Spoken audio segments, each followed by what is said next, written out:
We are kicking off a day-long statewide tour for the endorsed DFL ticket for statewide office.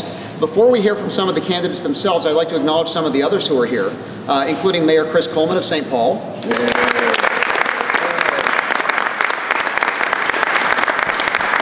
As well as a number of the other candidates for the DFL endorsement who are rallying behind our endorsed candidate. We have here with us this morning, let's see, Senator John Marty.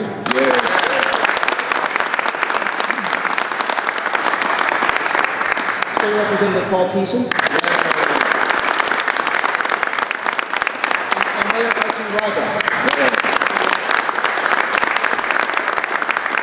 And I would like to publicly thank all of them, as well as Representative Tommy Rukavina, for letting us come out of the State DFL Convention a united party rallying behind our endorsed candidate.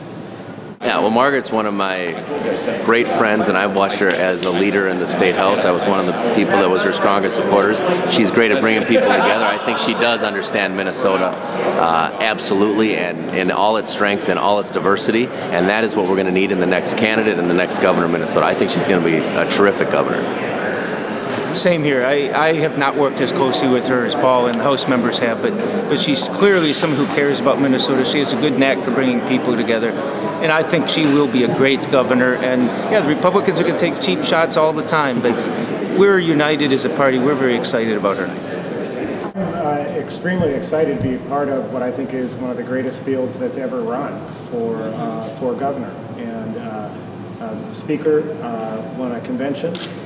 But she also won the hearts and minds of the party, and I am absolutely interested in helping. We're standing here at a company that is doing good work because of federal stimulus passed by Democrats, working in a state with an energy standard that is nation-leading, passed by Democrats, installing it in a city dealing with affordable housing, led by a Democrat, and the only people standing in the way are the Republicans. We have to win this election. Period. Mark Dayton, certainly over the weekend at the convention, there's a lot of things, speaking to people, a lot of things that were not so kind said about him at the DFL convention. What are your thoughts about his approach to this race, and is this going to get ugly and expensive? You know, I don't know really what you're talking about in terms of delegates. I apologize. Okay, all right.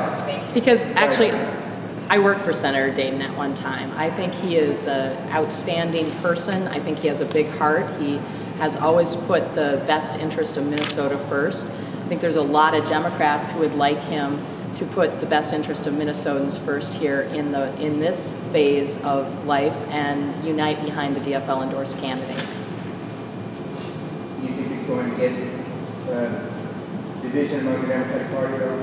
I think it should be a high-minded campaign about the ideals and values of Minnesotans. And, you know, I tell my kids every day that that's how they have to live their life. And even when someone is trying to throw a punch at you, you need to be as high-minded as possible and live to those high ideals. And, you know, I think that's where bringing that skill to the campaign is going to be important.